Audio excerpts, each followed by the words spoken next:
Welcome to this video. This is a special collaboration between Fantasy Folklore and Pente Patrol Star Wars. In our video, we will follow Anakin's perspective of what if Ahsoka was at the Jedi Temple during Order 66. Pente will follow Ahsoka's perspective of these events, so after you finish this, you have to go and watch his video to understand Ahsoka's thoughts and feelings during the story. His video will be the first link in the description. Our story begins with Anakin sitting in the council chambers, his mind ascending through the heavens. He just told Master Windu that Palpatine was Darth Sidious, the Sith Lord they've been looking for. He's on his way to the Chancellor's office along with 3 other Jedi Masters to arrest him, or even worse. Alone in the council chambers, Anakin wrestled with his dragon, and he was losing. He paces back and forth. He doesn't know what to do. He had never dreamed there was this much pain in the universe. Nothing had prepared him for this. He wanted to rip his own chest with his bare hands and claw out his heart. You do know, don't you? If the Jedi destroy me, any chance of saving her will be lost. The voice of Palpatine haunts him. Anakin looks around, only to see the face of the woman he loved beyond love, the woman whom he'd lived and breathed for. He didn't care about any conspiracies from the Senate to the Jedi Council. Treason of any sort meant nothing to him now. She was everything, and watching her die in childbirth every day was destroying him from the inside. He reaches out with the Force and sees her face as she sits on their living room couch. He reaches deeper, caressing her cheek with the Force as her silky skin glides across his fingers. His mind was made up. Palpatine was right. He wasn't following the will of the Force, but making the Force follow his will. No wisdom of Yoda, teachings of Obi-Wan, or scraps of Jedi lore had any answer for him. He must come up with it himself. It was simple. All he had to do was decide what he wanted. He was the chosen one, the most powerful of all Jedi. If he wanted to forego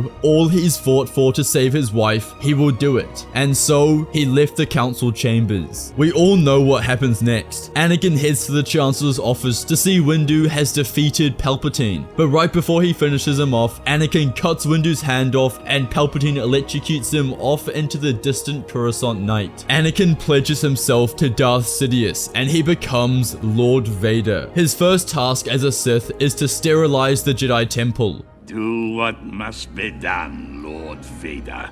Do not hesitate. Show no mercy. Anakin heads straight for the temple with the 501st Legion. As he approaches the huge doors, the Gate Master, Master Jarok, passes by asking Anakin what happened, but before he could finish his sentence, Anakin ignited his blue plasma blade beneath his jaw and through his skull. Order 66 had begun. He uses the Force to open the doors of the Jedi Temple as clones begin pouring inside. Gunfire erupts at the Jedi in the main foyer, who were caught off guard. Anakin watches as the Jedi he's known for his whole life begin to fall, but he doesn't care. He feels nothing. Any hint of mercy within himself was thwarted the moment his blade struck at Mace Windu. He makes his way to the deep meditation chambers, where he knows Shakti resides. He must face the Masters first, to catch them off guard and cement his place in the dark side. He opens the door with the Force as Shakti calls his name, but before she can respond, her chest is split wide open with Anakin's lightsaber. He struts out, one down, many to go. This was only the beginning. He looks to his right to find a group of temple guards spinning their blades around, deflecting gunfire. One clone drops, then another, followed by the rest. The temple guards had forced a circle, defending every possible angle. This proved successful and they thought they were in the clear. But Anakin built up the Force within him and propelled himself towards the guards. He ignites his lightsaber and spins mid-air to decapitate 2 and rolls into immediate combat with the rest. Anakin doesn't find this a challenge. He considers the temple guards defects, weakings in the Force, rejects. They don't deserve to be in his presence, and death by his blade should be considered an honor. The dark side was now taking over him, feeding his quest for power. He finishes off the rest of the guards and walks around the dimly lit corridors. The bodies of Jedi and clones scattered alike. The smell of burning flesh attacks his nostrils, and the chaotic sound of blaster fire echoes throughout the stone corridors. Anakin relishes in his victory, closing his eyes and feels clones running either side of him. He feels death, chaos, and murder all around and bathes in its power, the power of the dark side. His hunger for power was insatiable, and with each kill, he became stronger. But he needed more. He needed to test his power and resolve. He wasn't strong enough, not yet. If he wanted to gain the power to save his wife, he'd have to go deeper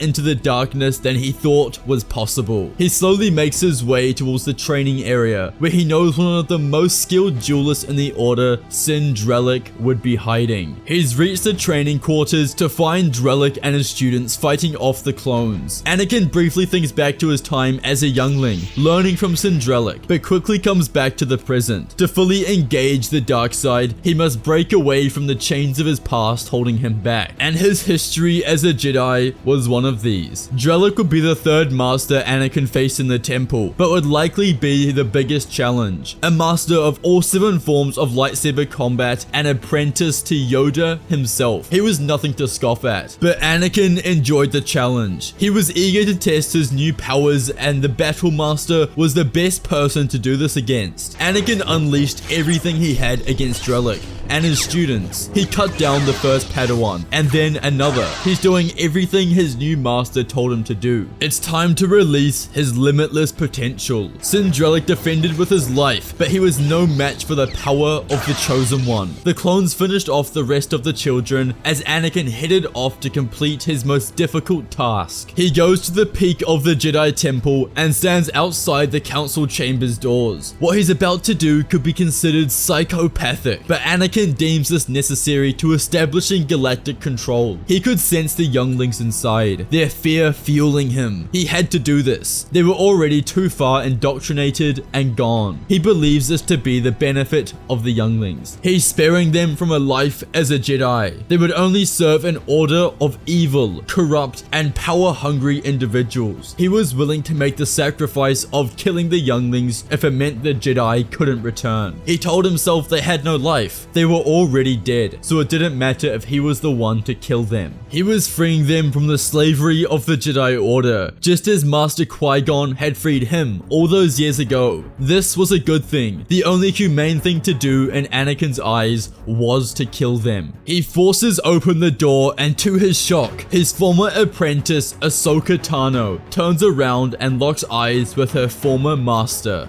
Oh, Anakin, I'm so glad you're all right. We have to get these younglings out of here.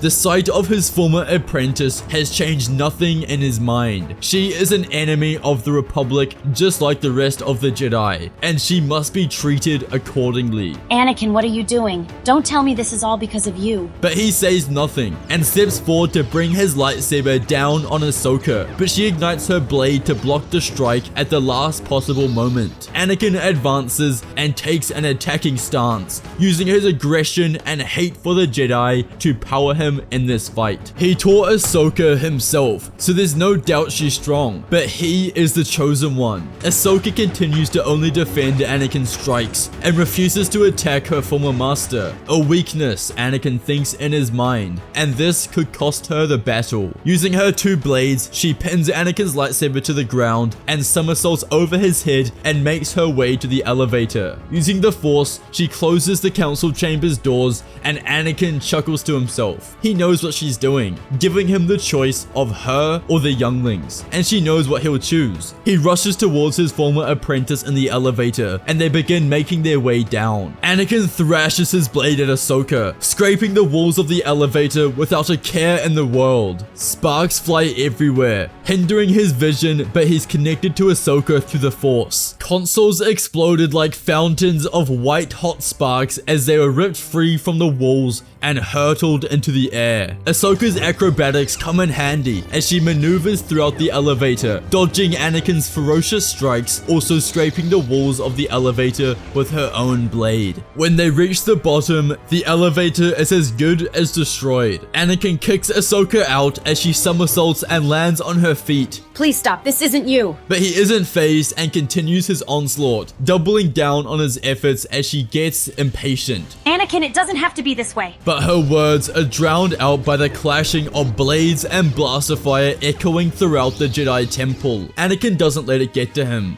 Think about all you've done. Blade to blade, they were identical. After thousands of hours in lightsaber sparring, they knew each other better than siblings. This was beginning to frustrate Anakin as he struggled to penetrate Ahsoka's defenses. He locked blades with Ahsoka. Dark power bore down on his grip. Their eyes remained locked, and Anakin looked deeper into Ahsoka as she says, I don't know why you're doing this, but think about your friends. Obi-Wan, Padme, even your mother Shmi. What would she be thinking right now? Anakin's pupils goes wide as Ahsoka pushes back with the Force and puts some distance between them. His mother, he hasn't thought about her. Is she watching him right now? What would she think? He ponders the question in his mind. His mother was kind, caring, and full of love regardless of the situation she was in. She never let the darkness get to her and always preached happiness, positivity, empathy, and compassion. She would never give in to darkness as Anakin had. And then it struck him. She would be disappointed in what he's doing, the man he's become. He's going against everything she tried to instill in him as a child. He's making a mockery of her memory. Thinking of this causes Anakin to scrunch his face in pain. What is he doing? He lowers his blade and looks back at Ahsoka. Chaos calls around them, but there's stillness in the moment between them. This was a deciding moment in the fate of Anakin Skywalker. I can see it in your eyes. Your heart is clearly not in this. Why are you doing this? He turns his head away from her and stares at the carnage he's caused. He puts a hand over his forehead. What have I done? She's right. What is he doing? His mother wouldn't want him to be this way. His mother wanted him to spread love and happiness around the galaxy. This was the mission she left him. But he's made a mockery of her by swearing loyalty to hate and destruction. He has to stop. He has to make up for his mistakes. And he will. He deignites his saber as a group of clones rush up to him. General Skywalker, do you need any assistance? And he knows in his heart what to do. He uses the Force to crash the General, what are clones you into doing? the high ceiling above them and let them free fall to the ground below. Anakin, we have to stop this. Snips head towards the Great Hall. I'll go to the archives and clear out the troops. Anakin rushes off at high speed, his mind clear and his thoughts focused. He must undo all the pain he's caused. He gets to the archives where he sees a group of Jedi Temple guards as well as a few clones. But something's off. He focuses his vision and notices that a singular temple guard has removed his mask and is fighting the other guards. Sidious, ever so cunning, had allies even in the temple. This would mask the first stage of Anakin's revenge against the Sith. He darts into the fight, cutting down half the clones on his way and spins into the fray. He kicks the temple guard across the room and begins pressuring him. He can sense his fear as he advances on him. Word of Anakin Skywalker, the Chosen One, and his skills in the Force echoed throughout the Jedi Order and made its way even to the temple guards. He spins his yellow lightsaber, attempting to stop the Chosen One, but his stiff, weak, and rigid movements are no match for the fluidity of the Chosen One. He cuts off his left hand, destroys his quadricep muscles in his leg, and the traitorous guard falls to his knees. Anakin points his blade at his throat and explains what he is going to do. He forces the guard to contact Sidious and explain how Order 66 was successful and they've almost secured the temple. Anakin wants to lure Sidious out and end this for good. Very good. You have proven yourself worthy, Grand Inquisitor.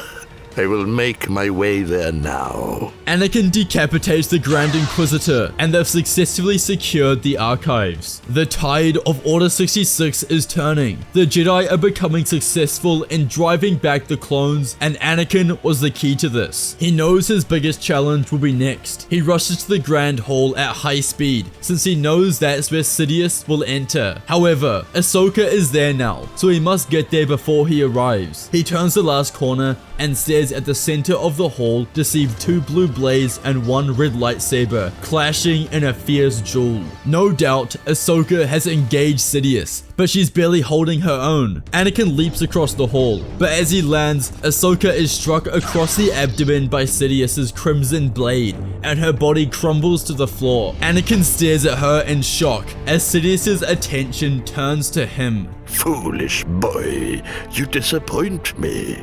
It seems you require one last lesson. You're gonna die for what you made me do. The anger he feels after watching Ahsoka be cut down fuels Anakin to a whole other level. He ignites his blade and sweeps towards the Sith Lord as they clash and lock their blades. The most powerful Sith Lord versus the Jedi with the highest potential ever seen. They engage in a chaotic dance of death, their lightsabers flung with murderous intent and unforeseen speeds. The flashes of Sidious's blue lightning light the dimly lit hall, and the crack it makes mimics the storm raging outside. This duel will determine the fate of the galaxy.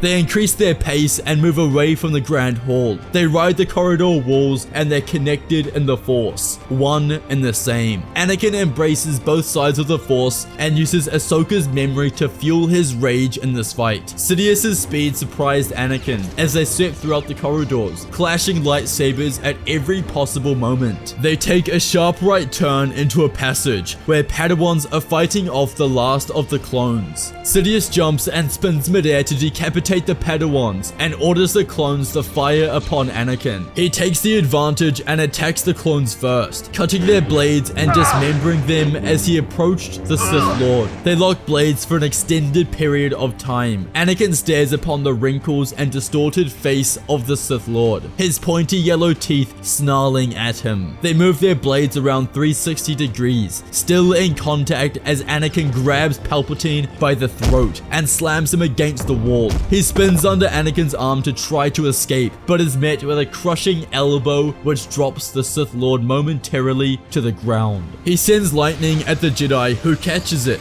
They're merely centimeters away from each other. Anakin remains calm, remembers his Jedi teachings as well as the anger of the dark side, and uses them both to fuel him. He catches Palpatine's hands, which he redirects the entirety of the lightning back at Sidious, who screams in agony as his flesh begins to boil with the intense heat. Anakin reaches a whole new level and holds his hands firmly as he watches the life force leave the Sith Lord as he goes limp and collapses to the floor. Sidious was dead. After Anakin defeated Sidious, he rushes over to Ahsoka's side, finding himself in a familiar position for the second time, looking down at his dying student and friend. His heart shattered, yet his anger surged. As Anakin raised his gaze, he noticed the Jedi Master, adorned in the distinctive robes of the High Republic, bearing the crest of his rank. Master Kelleran Beck gracefully descended from a walkway, swiftly approaching Ahsoka and Anakin. Locking eyes with Anakin, Kelleran urged him to join forces. Anakin, somewhat perplexed, regarded the Jedi Master as Kelleran, just as Kelleran guided Anakin's hand, placing it gently on Ahsoka. Kelleran closes his eyes and conveyed to the Chosen One that they will begin transferring a portion of their Force essence to heal Ahsoka. Anakin nodded, instantly quelling his anger, concentrated with all of his might, feeling his energy flow from his being into Ahsoka. A surge of revitalized energy courses through her, causing Ahsoka to jolt back to life. Bail Organa comes into the Great Hall, escorted by a group of Jedi Knights. In this story, most of the clones had been defeated by the time Bail arrived, so he was able to make it into the Jedi Temple. Together, they discuss what to do, and Organa makes contact with Yoda and Kenobi, who come up with a plan. The Jedi bravely take control of the Senate, with the backing of the delegation of 2000. This was a transitory period for the Republic, and they believed it was necessary to ensure peace. After stability was ensured, the Jedi presented all evidence pertaining to Palpatine being a Sith Lord and his role as the driver of the Clone Wars. It was then held to a vote in the Senate whether the Jedi were allowed to stay on Coruscant. They had just killed the Supreme Chancellor, as well as the view of the Jedi in the Republic was not favorable, as many of them saw them the cause of the Clone Wars. The vote came to a close, and the Jedi were forced off Coruscant. They would have to relocate their members and decide on the ancient Jedi world of Tython, where they rebuild their temple. All history of the Jedi on Coruscant is destroyed, both the Jedi Temple and the Sith Temple that laid beneath. Anakin was kicked out of the Order for his role in the Purge. However, he was not arrested because all of his actions were under the command of the Supreme Chancellor, and thus he was just following orders. The stress of Order 66 and Anakin's brief fall to the dark side forces Padme into labor. She gives birth with Ahsoka and Anakin watching close by, still nervous about his nightmares and afraid that she will die. Padme struggled to overlook and forgive Anakin for what he had done, but as soon as she successfully gave birth to Luke and Leia and looks upon Anakin holding them in his arms and sees the family that she has always wanted, she is able to overlook what he has done. She decides to step down as Senator of Naboo, and together the Skywalker family move to the countryside of Naboo. Anakin and Padme